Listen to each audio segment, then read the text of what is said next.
5वें पद को देखेंगे। यहां पर यूं लिखा है, एक बार हम फिर से देख लें। भजन संहिता 27वां अध्याय और उसका 4था और 5वां पद। यहां पर यूं लिखा है, एक वर मैंने यहोवा से मांगा। वर मीन्स वरदान, वर मीन्स वरदान। मैंने यहोवा से मांगा है, उसी के यत्न में लगा रहूं, यानी उसी को पाने में मैं लगा रहूंगा कि मैं जीवन भर यहोवा के भवन में रहने पाऊं, जीवन भर यहोवा के भवन में रहने पाऊं, जिससे यहोवा की मनोहरता पर दृष्टि लगाए रहूं और उसके मंदिर में ध्यान किया करूं। 5वें पद में लिखा है, क्योंकि वह तो मुझे विपत्ति के दिन में अपने मंडप में छिपा रखेगा, अपने तंबू के गुप्त स्थान में वह मुझे छिपा लेगा और चट्टान पर चढ़ाएगा, चट्टान पर चढ़ाएगा। देखिए आज का परमेश्वर का जो वचन है, यहाँ पर दाऊद राजा जो दुनिया का सबसे बड़ा राजा और बहादुर राजा, शक्तिशाली सक्षम राजा है, जो इज़राइल का क्या था, दूसरा राजा था, इज़राइल का दूसरा राजा था। जैसा कि हम जानते हैं कि दाऊद की जिंदगी के बारे में कि वो क्या था, एक जब वो बालकपन में था तो वो क्या था, चरवाहा था। क्या था वो, चरवाहा था, मीन्स भेड़ बकरियों को चराता था। और ना वो पढ़ा लिखा भी नहीं था, पढ़ा लिखा भी नहीं था, और अपने भाइयों में सबसे छोटा था। और उसके भाई भी उससे क्या करते थे, उससे प्रेम नहीं करते थे, उससे घृणा और नफरत करते थे। सिर्फ उसके पिता से ही उसको प्यार मिलता था। और वो अपने साथ में जब भेड़ बकरियों को चराने जाता था, लेकर के जाता था, तो वो अपने साथ में सारंगी को भी, वीणा को साथ में लेकर जाता था।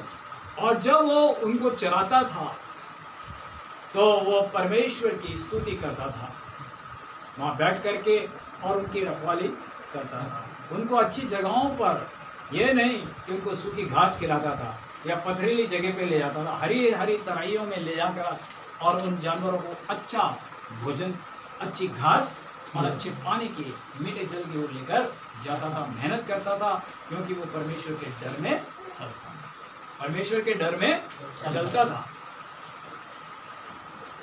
कुछ नहीं था उसको, खुद को यह मालूम नहीं था कि मेरा भविष्य आगे क्या होगा।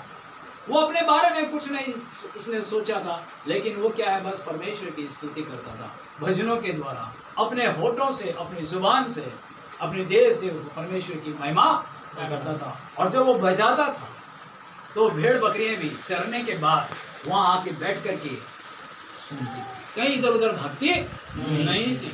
और घंटों वो बैठ करके, जब तक शाम नहीं हो जाती थी, वो परमेश्वर के उसमें लीन हो जाता था। और परमेश्वर ने इस कारण से उसके जीवन को क्या किया, आशीषित किया, उसके जीवन को आशीषित किया।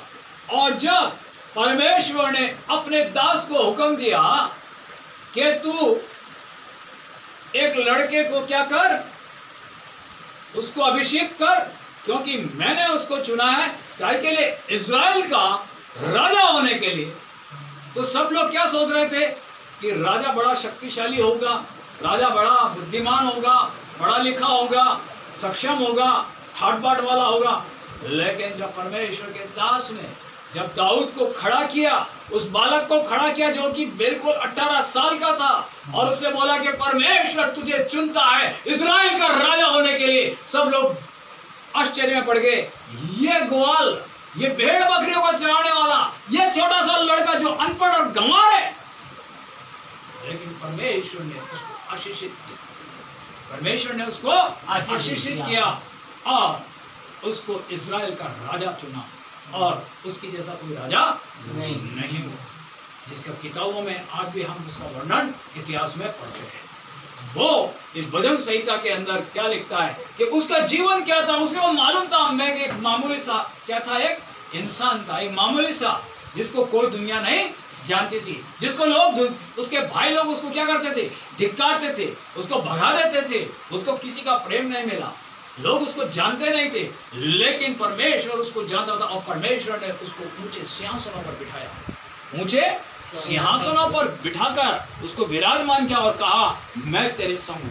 वो एक भी युद्ध नहीं हारा, एक भी युद्ध नहीं हारा।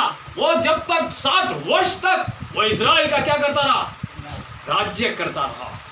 और उसके समय में 40-40 राजा मिलकर के पाती बांध करके उसको चारों तरफ से घेर लेते, लेकिन हमेशा वो परमेश्वर की ओर तकता और हमेशा विजय प्राप्त की और इजराइल के लोगों को संभालता रहा। उसका ये वचन है। वो क्या कह रहा है, एक राजा बनने के बाद उसको मालूम है मेरी औकात क्या थी, मैं क्या था, मैं कुछ नहीं था, मैं गरीब था, मेरा जीवन कुछ भी नहीं था। उसने खुद ने ये नहीं सोचा कि मैं एक दिन राजा बनूंगा, और वो भी इजराइल का, जो कि सबसे नामी राष्ट्र है आज विश्व के अंदर। 218 देशों के अंदर आज भी इजराइल का नाम बड़े आदर के सम्मान के साथ आज भी लिया जाता है, क्योंकि बहुत ही सक्षम है। यहाँ तक कि अमेरिका, इंग्लैंड, रूस उसके सामने नतमस्तक होते हैं उसकी शक्ति के साथ। क्यों? क्योंकि परमेश्वर ने उस इजराइल को चुना।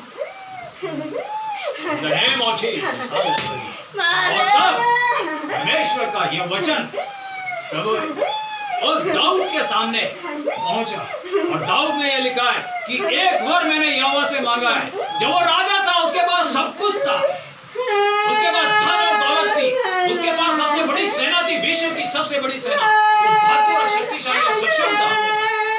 लेकिन उसने उस चकाचौंध में अपने नाम को ऊंचा करने के लिए, अपनी शोहरत को ऊंचा करने के लिए नहीं, उसने अपना ध्यान परमेश्वर की ओर लगाया। उसने अपना ध्यान परमेश्वर की ओर लगाया और क्या बोला, मैंने एक वर परमेश्वर से मांगा है, और वो वर क्या है कि मैं उसी के खोज में लगा रहूंगा। हे मेरे परमेश्वर, मैं तुझे जानता हूं कि मैं कुछ भी नहीं था, एक मामूली नौकर से भी गया बीता था, उन भेड़ों के चरवाहों से भी मैं गया बीता था, लेकिन तूने मुझे राजा बनाया।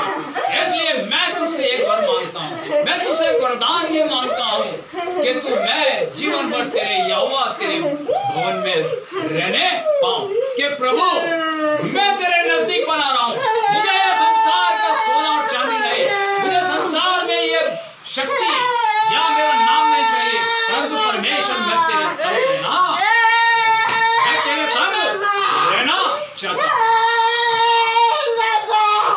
देखिए बहुत बड़ी बात है, जब हम एक पद पर होते हैं, जब हमारा नाम हो जाता है, हमारी शोहरत सब जगह में फैल जाती है, तो हम क्या हो जाते हैं, संसार के लोगों के साथ मिल जाते हैं और उस धन दौलत के पीछे हम भागने लगते हैं, लेकिन हम परमेश्वर को क्या कर देते, छोड़ देते। लेकिन दाऊद ने ऐसा नहीं किया। दाऊद जानता था मैं कुछ भी नहीं था। आज अगर मैं जिस सिंहासन पर बैठा हूं, आज मैं जिस राजा जो मैं बना हूं, उसको बनाने वाला परमेश्वर है। इसलिए उसको क्या होता है कि परमेश्वर में ये राजा तूने मुझे जरूर बनाया, लेकिन राजा से बढ़कर के तू मेरा राजा है। हालेलुया, तू मेरा राजा है, और मैं ये चाहता हूं कि तेरे संग जीवन भर बना रहूं। अगर तू मेरे साथ जीवन में कुछ नहीं है, तो ये राजापन, ये राजपाट मेरे लिए बेकार है। ये धन और दौलत, ये दुनिया का ऐशो आराम मेरे को नहीं चाहिए, लेकिन तू चाहिए। तेरे भवन के अंदर मैं रहूं और तेरी उपस्थिति के अंदर मैं रात और दिन बना रहूं, और तुझे पाऊं और तेरे दर्शन का खोजी रहूं। क्यों? क्योंकि तू सबसे बढ़कर के राजा है। इस दुनिया का, इस कायनात को बनाने वाला तू सबसे बड़ा राजा है। इस संसार के लोगों को या संसार के राजाओं को मैं देखना नहीं चाहता। मेरा दर्शन तो जीवता परमेश्वर तू है, और मैं तुझे कभी छोड़ना नहीं चाहता हूं। मेरा ये वरदान, मुझे तू ऐसा वर दे, मैं तेरी खोज में लगा रहा हूं कि मैं तेरे मुख का दर्शन करूं, और तेरे भवन में, तेरे स्थान पर जहां पर तेरी उपस्थिति रहती है, वहां मैं रहूं, ना कि मंत्रियों के बीच में नहीं, उन प्रजा के लोगों के बीच में नहीं, उस शोहरत जो क्या करे, मेरी वाह करे नहीं, परंतु मेरे जीवन के द्वारा तेरी महिमा और तेरी स्तुति होने पाए,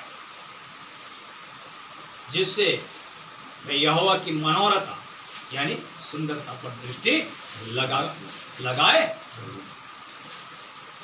आप सोचिए जरा, लोग बाग हमारे भारत के अंदर घूमने के लिए, या हमारे भारत के लोग कई स्थानों पर बड़े बड़े देशों में जाते हैं, किसको देखने के लिए? उस प्रकृति को जो बड़ी सुहावनी है, जो बड़ी हमारे दिल को क्या कर देती है? खुश कर देती है। हमारी आंखों को क्या कर देती है?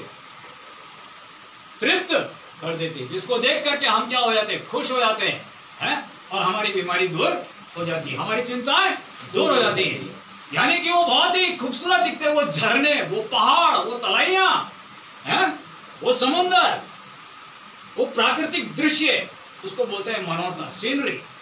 तो जो बनाने वाला है, जब हम उसकी बनाई हुई कृति को, उसकी प्रकृति को जब हम देख करके वाह वाह करने लगते हैं, तो जो बनाने वाला है वो कितना मनोहर होगा, वो कितना सुंदर होगा। दाऊद कहता है, मैं जब ये तेरी कृति को देखता हूं तो मैं ये चाहता हूं कि मैं तुझे देखता रहूं, तेरी सुंदरता को, तेरी मनोहरता को देखूं। मुझे ये लोग नहीं, परंतु तेरे को देखना, कि जो कायनात तूने बनाई है, ये जो जगत तूने इतना खूबसूरत बनाया है, तो तू उससे बढ़कर खूबसूरत है। मैं तेरे को देखना चाहता हूँ, मेरे वो ठाट बाट देखना नहीं चाहता, मेरे उन लोगों का जो मेरी इज्जत करते हैं वो देखना नहीं चाहता, जो मेरी इज्जत नवाजी करते हैं मैं वो देखना नहीं चाहता। मैं तो सिर्फ परमेश्वर तेरी मनोरथा को, तेरे मुख के दर्शन को देखना चाहता हूँ। और हमेशा क्या ध्यान करूं? क्या ध्यान करूं मैं? तेरे मंदिर में ध्यान। ये ध्यान करना क्या है? ध्यान करना मतलब मेडिटेशन करना, जिसको हम इंग्लिश में मेडिटेशन बोलते हैं, ध्यान। यानी कि लोग क्या करते हैं, जब कोई ऊंचे पद पर पहुंच जाते हैं, या मंत्री बन जाते हैं, या बड़ा ऑफिसर बन जाते हैं, या वो उसको कुछ भी पद अच्छा मिल जाता है, तो वो क्या चाहता है कि मैं लोगों के बीच में क्या करूं? मेरी इज्जत नवाजी हो, मेरा मान और सम्मान वो देखूं मैं, कि लोग मेरे को कितना चाहते हैं। वो अपना